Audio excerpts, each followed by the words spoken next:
வணக்கம். மதிமுகம் செய்திகள். இன்றைய முக்கிய நிகழ்வுகளை பார்ப்பதற்கு முன்பாக தலைப்புச் செய்திகளை பார்க்கலாம். இந்திய பாஜக அரசை கண்டித்து நாடாளுமன்ற வளாகத்தில் தமிழ்நாடு, கேரளா போராட்டம். மாநில அரசுகளை பிரதமர் மதிப்பதில்லை என போராட்டத்திற்கு முதலமைச்சர் மு.க. ஸ்டாலின் ஆதரவு. பாஜக அரசின் 10 ஆண்டு கால அவலங்கள் குறித்து காங்கிரஸ் கருப்பு அறிக்கை வெளியீடு. தீய சக்திகளை விரட்டும் திருஷ்டி பொட்டாக உள்ளதாக பிரதமர் மோடி பேச்சு. பிரதமர் மோடி ஓபிசி பிரிவை சேர்ந்தவர் அல்ல. ஒடிசாவில் நடைபெற்ற இந்திய ஒற்றுமை நீதி பயணத்தில் ராகுல் காந்தி பேச்சு. நாட்டின் பொருளாதார நிலை குறித்து வெள்ளை அறிக்கை தாக்கல். மக்களவையில் தாக்கல் செய்தார் ஒன்றிய நிதியமைச்சர் நிர்மலா சீதாராமன். தமிழகத்திற்கு கூடுதலாக 3 தேர்தல் அதிகாரிகள் நியமனம். இந்திய தேர்தல் ஆணையம் அறிவிப்பு. விரிவான செய்திகள். மாநிலங்களின் நிதி உரிமையை பறிப்பது ஆக்சிஜனை நிறுத்துவதற்கு சமம் என முதலமைச்சர் மு.க. ஸ்டாலின் தெரிவித்துள்ளார். நிதி பங்கீட்டில் அநீதி இழைக்கும் ஒன்றிய அரசை கண்டித்து கேரளா முதலமைச்சர் பினராயி விஜயன் தலைமையில் டெல்லியில் தர்ணா போராட்டம் நடைபெற்றது. இதில் டெல்லி முதல்வர் அரவிந்த் கெஜ்ரிவால், திமுக சார்பில் அமைச்சர் PTR பழனிவேல் தியாகராஜன் உள்ளிட்டோர் நேரில் கலந்து கொண்டு ஆதரவு அளித்தனர். போராட்டத்தில் ஈடுபட்டுள்ளவர்கள் ஒன்றிய அரசை கண்டிக்கும் வாசகங்கள் அடங்கிய பதாகைகளை கைகளில் ஏந்தி அரசுக்கு எதிரான முழக்கங்களை எழுப்பினர். போராட்டத்திற்கு ஆதரவு அளித்து காணொலி வாயிலாக முதலமைச்சர் மு.க. ஸ்டாலின் பங்கேற்று உரையாற்றினார்.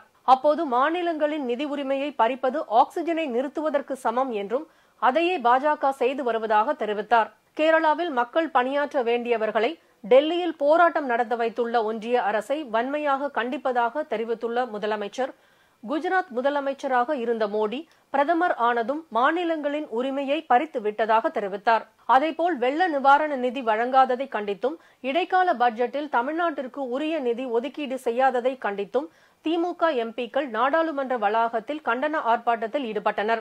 இந்த ஆர்ப்பாட்டத்தில் திமுக தோழமை கட்சிகளும் கருப்பு சட்டை அணிந்து பதாகைகள் ஏந்தி கண்டன ஆர்ப்பாட்டத்தில் ஈடுபட்டனர். அப்போது செய்தியாளர்களை சந்தித்த அவர், பிரதமர் மோடியை நேரில் சந்தித்து வலியுறுத்தியும் இதுவரை தமிழ்நாட்டுக்கு வெள்ள நிவாரண நிதி வழங்கப்படவில்லை என தெரிவித்தார். ஒன்றிய பாஜக அரசு தமிழ்நாட்டை தொடர்ந்து புறக்கணித்து வருவதாக அவர் தெரிவித்தார்.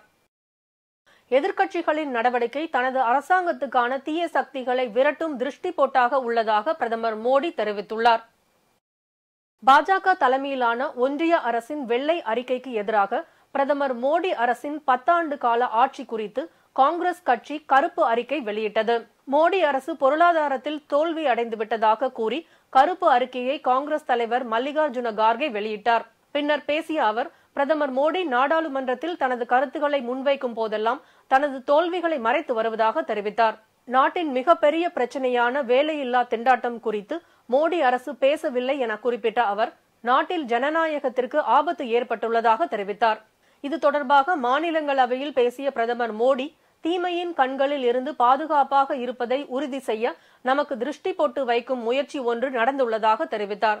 நாடாளுமன்ற மாநிலங்களவையில் எம்பிக்களாக இருந்து ஓய்வு பெறும் உறுப்பினர்களுக்கு பிரியா விடை அளிக்கும் வகையில் பேசிய பிரதமர் மோடி, காங்கிரஸ் மூத்த தலைவரும் முன்னாள் பிரதமருமான மன்மோகன் சிங்கிற்கு பாராட்டுகள் தெரிவித்தார். நாட்டின் பொருளாதார நிலை குறித்து மக்களவையில் ஒன்றிய நிதியமைச்சர் நிர்மலா சீதாராமன் வெள்ளை அறிக்கை தாக்கல் செய்தார். பாஜக ஆட்சி பொறுப்பேற்ற கடந்த 2014ஆம் ஆண்டுக்கு முன்பு மற்றும் அதற்கு பின்புமான நாட்டின் பொருளாதார நிலை குறித்த வெள்ளை அறிக்கை நாடாளுமன்றத்தில் தாக்கல் செய்யப்படும் என தெரிவிக்கப்பட்டுள்ளது. அதன்படி இந்திய பொருளாதாரம் தொடர்பான வெள்ளை அறிக்கையை ஒன்றிய நிதியமைச்சர் நிர்மலா சீதாராமன் மக்களவையில் தாக்கல் செய்துள்ளார். பிரதமர் மோடியின் 10 ஆண்டு கால ஆட்சி மற்றும் அதற்கு முன்பு காங்கிரஸ் தலைமையிலான ஆட்சியில் நாட்டின் பொருளாதாரம் குறித்த அறிக்கை தயார் செய்து தாக்கல் செய்துள்ளார். பிரதமர் மோடி ஓபிசி பிரிவை சேர்ந்தவர் அல்ல என ராகுல் காந்தி தெரிவித்துள்ளார். பிரதமர் மோடி சமீபத்தில் நாடாளுமன்றத்தில் பேசும்போது தன்னை இதர பிற்படுத்தப்பட்ட ஜாதியை சேர்ந்தவர் என குறிப்பிட்டார். மேலும் பிற்படுத்தப்பட்ட சாதியை சேர்ந்த தலைவர்களிடம் காங்கிரஸ் பாகுபாடை காட்டுவதாகவும் காங்கிரஸ் கட்சியும் முந்தைய ஐக்கிய முற்போக்கு கூட்டணி அரசும் ஓபிசிகளுக்கு நீதி வழங்கவில்லை என்றும் குறிப்பிட்டார். பிரதமர் மோடியின் இந்த கருத்துக்கு பதில் அளிக்கும் வகையில் ராகுல் காந்தி தற்போது மோடியின் சாதி குறித்த தகவலை வெளியிட்டுள்ளார். ஒடிசாவில் யாத்திரை மேற்கொண்டுள்ள காங்கிரஸ் முன்னாள் தலைவர் ராகுல் காந்தி, பிரதமர் மோடி ஓபிசி சாதியில் பிறக்கவில்லை என்றும் அவர் பொது பிரிவு சாதியில் பிறந்தவர் என்ற தகவலை வெளியிட்டுள்ளார். உண்மையில் அவர் பொது சாதி பிரிவில் பிறந்தவர் என்பதால் அவரது வாழ்நாள் முழுவதும் மக்கள் தொகை கணக்கெடுப்பு நடத்த அனுமதிக்க மாட்டார் எனவும் அவர் தெரிவித்தார். நாடாளுமன்ற தேர்தலை முன்னிட்டு தமிழகத்திற்கு கூடுதலாக 3 தேர்தல் அதிகாரிகளை நியமித்து இந்திய தேர்தல் ஆணையம் அறிவித்துள்ளது. தமிழகத்தில் மக்களவை தேர்தல் முன்னேற்பாடுகள் குறித்து ஆய்வு செய்ய இந்திய தேர்தல் ஆணைய அதிகாரிகள் தலைமையில் சென்னை தலைமை செயலகத்தில் 2 நாள் ஆலோசனைக் கூட்டம் நடைபெற்றது. தமிழக தலைமை தேர்தல் அதிகாரி சத்யபிரதா சாஹூ மற்றும் தேர்தல் ஆணையத்தின் முதன்மை செயலாளர் மலை மாலிக் ஆகியோர் முன்னிலையில் நடைபெற்ற இந்த கூட்டத்தில் காவல்துறை அதிகாரிகள், வருமான வரித்துறை அதிகாரிகள், தொழிலக பாதுகாப்பு படை வீரர்கள் கலந்து கொண்டனர். இந்நிலையில் தமிழகத்திற்கு கூடுதலாக 3 தேர்தல் அதிகாரிகளை நியமித்து இந்திய தேர்தல் ஆணையம் உத்தரவிட்டுள்ளது. அதன்படி சங்கர் லால் குமாவத் தமிழக கூடுதல் தலைமை தேர்தல் அதிகாரியாக நியமனம் செய்யப்பட்டுள்ளார். IAS அதிகாரிகளான அரவிந்த், ஸ்ரீகாந்த் ஆகியோர் இணை தலைமை தேர்தல் அதிகாரிகளாக நியமனம் செய்யப்பட்டுள்ளனர். உலக முதலீட்டாளர்கள் மாநாடு மூலம் ஈர்த்துள்ள முதலீடுகள் குறித்து வெள்ளை அறிக்கை வெளியிட வேண்டும் என எதிர்க்கட்சித் தலைவர் எடப்பாடி பழனிசாமி வலியுறுத்தியுள்ளார். தொழில் முதலீட்டை ஈர்ப்பதற்கான அரசுமுறை பயணமாக ஸ்பெயின் சென்ற முதலமைச்சர் மு.க.ஸ்டாலின் தமிழகத்துக்கு 3440 கோடிக்கு தொழில் முதலீட்டுக்கான ஒப்பந்தங்களை மேற்கொண்டு வந்துள்ளதாக தெரிவித்தார். இதுகுறித்து எடப்பாடி பழனிசாமி வெளியிட்டுள்ள அறிக்கையில், கடந்த 32 மாதங்களில் வெளிநாட்டு பயணம் மற்றும் உலக முதலீட்டாளர்கள் மாநாடு மூலம் ஈர்த்த முதலீடுகள் குறித்து வெள்ளை அறிக்கை வெளியிட வேண்டும் என வலியுறுத்தியுள்ளார். ஸ்பெயின் சென்று ஒப்பந்தங்களில் கையெழுத்திட்டது ஏன் என்பதை முதலமைச்சர் விளக்க வேண்டும் என கேட்டுக் கொண்டுள்ளார். ரேஷன் அட்டை இல்லாமல் விண்ணப்பித்தவர்களுக்கும் மிக்ஜாம் புயல் நிவாரணம் வழங்கப்படும் என தமிழ்நாடு அரசு அறிவித்துள்ளது. மிக்ஜாம் புயல் காரணமாக சென்னை, திருவள்ளூர், காஞ்சிபுரம் மற்றும் செங்கல்பட்டு ஆகிய 4 மாவட்டங்கள் மிக கடுமையாக பாதிக்கப்பட்டன. இதையடுத்து மிக்ஜாம் புயலால் பாதிக்கப்பட்ட மக்களுக்கு 6000 நிவாரண நிதி ரேஷன் கடைகள் மூலம் ரொக்கமாக வழங்கப்பட்டது. இந்நிலையில் ரேஷன் அட்டை இல்லாமல் விண்ணப்பித்தவர்களுக்கும் விரைவில் மிக்ஜாம் புயல் நிவாரணம் வழங்கப்பட உள்ளதாக தமிழ்நாடு அரசு அறிவித்துள்ளது. வங்கிகளின் குறுகிய கால கடனுக்கான ரெப்போ வட்டி விகிதத்தில் மாற்றமின்றி 6.5% தொடரும் என ரிசர்வ் வங்கி தெரிவித்துள்ளது. ரிசர்வ் வங்கியின் நிதி கொள்கை குழு ஆலோசனைக் கூட்டம் இன்று நடைபெற்றது. இக்கூட்டத்தில் ரெப்போ விகிதத்தில் மாற்றம் எதுவும் மேற்கொள்ளப்படவில்லை என தெரிவிக்கப்பட்டுள்ளது. இந்நிலையில் நடப்பாண்டில் முதல் கூட்டத்திலும் முந்தைய வட்டி விகிதமே நீடிக்கும் என தெரிவித்துள்ளது. பணவீக்கம் 4% என்ற இலக்கை ஒட்டி நிலவுவதாலும் பொருளாதாரம் மீண்டெழுவதாலும் ரெப்போ வட்டி விகிதம் 6.5%லேயே தொடரும் என அறிவிக்கப்பட்டுள்ளது. முன்னதாக கடந்த ஆண்டு ஏப்ரல் மாதம் முதல் டிசம்பர் வரை 5 முறை ரிசர்வ் வங்கி ரெப்போ விகிதத்தில் மாற்றம் செய்யாமல் அதற்கும் முந்தைய அளவான 6.5%லேயே தொடர்வது குறிப்பிடத்தக்கது. போக்குவரத்து தொழிலாளர்களின் 15வது ஊதிய ஒப்பந்தம் தொடர்பாக பேச்சுவார்த்தை நடத்த தமிழக அரசு சார்பில் 14 பேர் கொண்ட குழு அமைக்கப்பட்டுள்ளது. பல்வேறு கோரிக்கைகளை வலியுறுத்தி கடந்த ஜனவரி 9, 10 தேதிகளில் போக்குவரத்து ஊழியர் சங்கங்கள் வேலைநிறுத்த போராட்டத்தில் ஈடுபட்டனர். உயர்நீதிமன்ற அறிவுரையின்படி வேலைநிறுத்தம் கைவிடப்பட்ட நிலையில் முத்தரப்பு பேச்சுவார்த்தை சென்னை தேனாம்பேட்டையில் நேற்று நடைபெற்றது. இந்நிலையில் போக்குவரத்து தொழிலாளர்களின் 15வது ஊதிய ஒப்பந்தம் தொடர்பாக பேச்சுவார்த்தை நடத்த தமிழக அரசு சார்பில் 14 பேர் கொண்ட குழு அமைக்கப்பட்டுள்ளது. மேலும் குழு அமைக்கப்பட்டது தொடர்பான கடிதம் தொழிற்சங்கங்களுக்கு அனுப்பி வைக்கப்பட்டுள்ள நிலையில் குழுவின் பரிந்துரைகளின்படி ஊதிய ஒப்பந்தம் குறித்து முடிவெடுக்கப்படும் என கூறப்படுகிறது. நாடாளுமன்ற தேர்தலில் தமிழ்நாட்டில் 39 தொகுதிகளையும் திமுக கூட்டணி கைப்பற்றும் என இந்தியா டுடே சிவோட்டர் கணித்துள்ளது.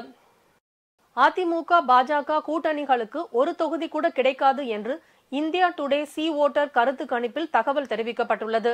தமிழ்நாட்டில் திமுக கூட்டணி 47% வாக்குகளை பெறும் என்றும் இந்தியா டுடே சிவோட்டர் கருத்து கணிப்பில் தெரிவித்துள்ளது. கரூரில் உள்ள அமைச்சர் செந்தில் பாலாஜி வீட்டில் அமலாக்கத்துறை அதிகாரிகள் சோதனை மேற்கொண்டனர். சட்டவிரோத பண பரிமாற்ற வழக்கில் அமைச்சர் செந்தில் பாலாஜி அமலாக்கத்துறை அதிகாரிகளால் கைது செய்யப்பட்டார். அவரது ஜாமீன் மனுக்கள் தள்ளுபடி செய்யப்பட்ட நிலையில் தற்போது அமைச்சர் செந்தில் பாலாஜி புழல் சிறையில் அடைக்கப்பட்டுள்ளார். இதற்கிடையில் செந்தில் பாலாஜியின் நீதிமன்ற காவலை வரும் 15ஆம் தேதி வரை நீட்டித்து நீதிபதி உத்தரவிட்டார். இந்த நிலையில் கரூர் ராமேஸ்வரப்பட்டியில் உள்ள அமைச்சர் செந்தில் பாலாஜி வீட்டில் அமலாக்கத்துறை அதிகாரிகள் சோதனை மேற்கொண்டனர். கொடைக்கானலில் தங்கையின் தற்கொலைக்கு காரணமான இளைஞரை கொலை செய்த அண்ணனை காவல்துறையினர் கைது செய்தனர். கொடைக்கானல் மேல்மலை பூம்பாறை மலை கிராமத்தை சேர்ந்தவர் குணால். பைனான்சியராக இருக்கும் இவரை அதே கிராமத்தை சேர்ந்த தாமரை செல்வி காதலித்து வந்துள்ளார்.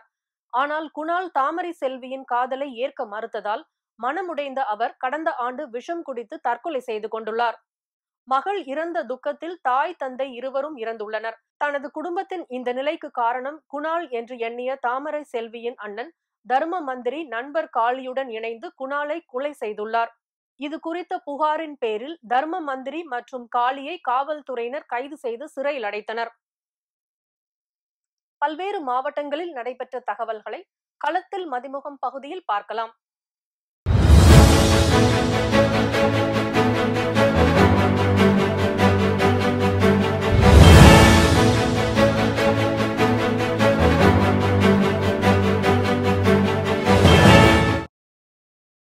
திருச்சி காந்தி மார்க்கெட்டில் கீழதரன் சாலையில் 13.49 கோடி மதிப்பீட்டில் அமைக்கப்பட்டுள்ள நவீன மீன் விற்பனை மற்றும் இறைச்சி கூடத்தை நகர்ப்புற வளர்ச்சித்துறை அமைச்சர் KN நேரு மற்றும் பள்ளி கல்வித்துறை அமைச்சர் அன்பில் மகேஷ் பொய்யாமொழி ஆகியோர் குத்துவிளக்கு ஏற்றி துவக்கி வைத்தனர். இந்நிகழ்வில் மாவட்ட ஆட்சித்தலைவர் பிரதீப் குமார், மாநகராட்சி மேயர் அன்பழகன், துணை மேயர் திவ்யா தனக்கோடி மற்றும் அரசு அதிகாரிகளும் மாமன்ற உறுப்பினர்களும் கலந்து கொண்டனர். திருவள்ளூர் மாவட்டம் பொன்னேரியில் எதிர்க்கட்சிகள் ஆளும் மாநிலங்களில் ஆளுநர்கள் அத்துமீறல், மாநில உரிமை, கூட்டாட்சிகளுக்கு எதிராக செயல்படும் ஒன்றிய பாஜக அரசை கண்டித்து பொன்னேரியில் அனைத்து கட்சிகளின் ஆர்ப்பாட்டம் அண்ணா சிலை அருகில் நடைபெற்றது. இந்திய கம்யூனிஸ்ட் கட்சி சார்பில் நடைபெற்ற இந்த கண்டன ஆர்ப்பாட்டத்தில் ஒன்றிய பாஜக அரசை கண்டித்து மதிமுக திருவள்ளூர் மாவட்ட செயலாளர் பாபு கண்டன உரையாற்றினார். திருப்பத்தூர் மாவட்டம் ஆம்பூர் அடுத்த நரியம்பட்டு கிராமத்தில் 32ஆம் ஆண்டு எருது விடும் விழா நடைபெற்றது. இவ்விழாவை வாணியம்பாடி வருவாய் கோட்டாட்சியர் பிரேமலதா, ஆம்பூர் சட்டமன்ற உறுப்பினர் வில்வநாதன் ஆகியோர் கொடியசைத்து தொடங்கி வைத்தனர். இந்த எருது விடும் விழாவில் பல்வேறு பகுதிகளில் இருந்து 200க்கும் மேற்பட்ட காளைகள் பங்கேற்றன. குறிப்பிட்ட இலக்கை குறைந்த மணித்துளிகளில் கடந்த காளைகளுக்கு ரொக்க பரிசுகள் வழங்கப்பட்டது. இந்த எருது விடும் விழாவை காண பல்வேறு பகுதிகளிலிருந்து பல்லாயிரக்கணக்கான இளைஞர்கள், பொதுமக்கள் பங்கேற்றனர். ராணிப்பேட்டை மாவட்டம் போக்குவரத்து அலுவலகம் சார்பாக சாலை பாதுகாப்பு விழிப்புணர்வு பேரணி நடைபெற்றது. இந்த பேரணியை மாவட்ட ஆட்சியர் வளர்மதி, மாவட்ட காவல் கண்காணிப்பாளர் கிரண் ஸ்ருதி ஆகியோர் கொடியசைத்து துவக்கி வைத்தனர். இருசக்கர வாகன ஓட்டிகள் கடைபிடிக்க வேண்டிய விதிமுறைகளை துண்டு பிரசுரமாக வழங்கியும் 18 வயதுக்குட்பட்ட சிறார் எவரும் வாகனத்தை ஓட்டக்கூடாது, இருசக்கர வாகனத்தில் பின்னால் அமர்ந்து வரும்போது 4 வயதிற்கு மேல் தலைக்கவசம் அணிந்து வர வேண்டும் என விழிப்புணர்வை ஏற்படுத்தினர். திருப்பூர் மாவட்டம் மடத்துக்குளம் அருகே உள்ள அமராவதி கால்வாயில் உடைப்பு ஏற்பட்டதால் வாகன ஓட்டிகள் மற்றும் பாதசாரிகள் பெரும் சிரமத்திற்கு ஆளாகினர். திருப்பூர் மாவட்டம் மடத்துக்குளம் சாமராயப்பட்டியில் உள்ள அமராவதி பிரதான கால்வாயில் உடைப்பு ஏற்பட்டதால் அதன் அருகே உள்ள தென்னந்தோப்பு, கரும்பு காடு மற்றும் அறுவடை செய்யப்பட்ட வயல்வெளிகளில் பாசன நீர் வெளியேறி பெருமளவு தண்ணீர் வீணாகியது. இதனால் அமராவதி அணையில் இருந்து தண்ணீர் நிறுத்தம் செய்யப்பட்டது. தொடர்ந்து அப்பகுதியில் கண்காணிப்பு பொறியாளர் பாண்டி, உதவி பொறியாளர் தீனதயாள் ஆய்வு செய்து விரைவில் உடைப்பு சரி செய்யப்படும் எனவும் அதிகாரிகள் தெரிவித்தனர். ஈரோட்டில் நடைபெற்ற அரசு விழாவில் மாண்புமிகு விளையாட்டுத்துறை அமைச்சர் உதயநிதி கலந்து கொண்டு மகளிர் சுய உதவிக்குழு பெண்கள் கடனுதவி மற்றும் நலத்திட்ட உதவிகளை வழங்கினார். இதனைத் தொடர்ந்து சேலம் மாவட்டத்தில் 1518 குழுக்களை சேர்ந்த மகளிருக்கு சுமார் 93.55 கோடி சுழல் நிதி, சமுதாய முதலீட்டு நிதி மற்றும் வாழ்ந்து காட்டுவோம் நிதி உதவி வழங்கப்பட்டது. இந்த விழாவில் மாவட்ட ஆட்சியர் பிருந்தா தேவி, மகாலட்சுமி ஐயர், மாநகர மேயர் ராமச்சந்திரன், சட்டமன்ற உறுப்பினர் ராஜேந்திரன் உள்ளிட்டோர் கலந்து கொண்டு மகளிர் சுய உதவி குழுக்கள் சுழல் நிதியினை வழங்கினர். அதேபோல் தருமபுரியில் நடைபெற்ற அரசு விழாவில் 4423 பயணிகள் மகளிர் சுய உதவிக்குழு பெண்களுக்கு 32,790,00,000 மதிப்பிலான நலத்திட்ட உதவிகளை மாவட்ட ஆட்சியர் வழங்கினார். இதனைத் தொடர்ந்து ராணிப்பேட்டை மாவட்டம் ஷோலிங்கரில் நகர்ப்புற வாழ்வாதார இயக்கம் சார்பில் மகளிர் குழுக்கள் 742 குழுக்களுக்கு 66 கோடி மதிப்பீட்டில் வங்கிக் கடனை அமைச்சர் காந்தி வழங்கினார். மேலும் அரியலூர் மாவட்டத்தில் 513 மகளிர் சுய உதவி குழுக்களை சேர்ந்த 7555 பயனாளிகளுக்கு 38.05 கோடி மதிப்பிலான வங்கி நேரடி கடன் உதவிகளை போக்குவரத்து துறை அமைச்சர் சிவசங்கர் வழங்கினார். திருப்பத்தூர் மாவட்டம் ஆம்பூர் நகராட்சிக்குட்பட்ட 13வது வார்டில் உள்ள தெருக்களுக்கு நகராட்சி சார்பில் தார் சாலைகள் அமைக்கும் பணி நடைபெற்றது. அப்போது தரமற்ற முறையில் தார் சாலைகள் அமைப்பதை கண்ட அப்பகுதி மக்கள் சாலை பணியை நிறுத்தி போராட்டத்தில் ஈடுபட்டனர். இதனைத் தொடர்ந்து அப்பகுதி மக்கள் அளித்த பேட்டியில், இதற்கு முன் போடப்பட்ட சாலை மீதே தார் சாலை அமைத்தால் மழைக்காலத்தில் சாலைகள் பெயர்ந்துவிடும். ஏற்கனவே சாலைகள் குண்டும் குழியுமாக இருப்பதால் வாகன ஓட்டிகளுக்கு பெரும் சிரமமாக உள்ளது. கழிவுநீர் கால்வாய்கள் சீரமைக்காததால் டெங்கு, மலேரியா போன்ற பல்வேறு நோய் தொற்று ஏற்படுகிறது. இது குறித்து மாநகராட்சி நடவடிக்கை எடுக்க வேண்டும் எனவும் மக்கள் கோரிக்கை விடுத்துள்ளனர். கரூரில் மாவட்ட கூடைப்பந்து கழகம் சார்பில் கூடைப்பந்து போட்டி துவங்கியது. தொடர்ந்து 5 நாட்கள் நடைபெற்ற இந்த போட்டியில் சென்னை வருமான வரித்துறை அணி, கேரளா மின் வாரிய அணி, சென்னை இந்துஸ்தான் பல்கலைக்கழகம் அணி உள்ளிட்ட 12 அணிகள் கலந்து கொண்டனர். இதனை கரூர் மாநகராட்சியின் மேயர் கவிதா துவங்கி வைத்தார். பாஜகவின் அரசியல் பிரிவாக RSS உள்ளதாக முன்னாள் நாடாளுமன்ற உறுப்பினர் TK ரங்கராஜன் தெரிவித்துள்ளார். மாநில உரிமைகள் பறிப்பு, கூட்டாட்சி கோட்பாடு சிதைப்பு மற்றும் ஆளுநர்களை வைத்து ஒன்றிய அரசு அரங்கேற்றம் செய்யும் நாசகார வேலைகளை கண்டித்து சென்னை வள்ளுவர் கோட்டத்தில் கண்டன போராட்டம் நடைபெற்றது. இதில் முன்னாள் நாடாளுமன்ற உறுப்பினர் TK ரங்கராஜன், திமுக சட்டமன்ற உறுப்பினர் மோகன், திமுக சட்டமன்ற எழிலன் உள்ளிட்டோர் கலந்து கொண்டனர். பின்னர் செய்தியாளர்களை சந்தித்த TK ரங்கராஜன், தமிழ்நாடு, கேரளாவில் ஆளுநர் அரசியல் சட்டத்தை மீறி செயல்படுவதாக தெரிவித்தார். கோடிக்கணக்கான இளைஞர்கள் பாஜகவால் ஏமாற்றப்பட்டுள்ளதாக அகில இந்திய காங்கிரஸ் கட்சியின் ஆராய்ச்சித்துறை தலைவர் MV ராஜீவ் கவுடா தெரிவித்துள்ளார். சென்னையில் செய்தியாளர்களை சந்தித்த அவர், இளைஞர்களின் கனவுகளை அக்னி பார்த்து திட்டத்தின் மூலம் மோடி அரசு சிதைத்து விட்டதாக தெரிவித்தார். இன்றைய தங்கம் வெள்ளி விலை வழங்குவோர் அட்டிகா கோல்ட் கம்பெனி.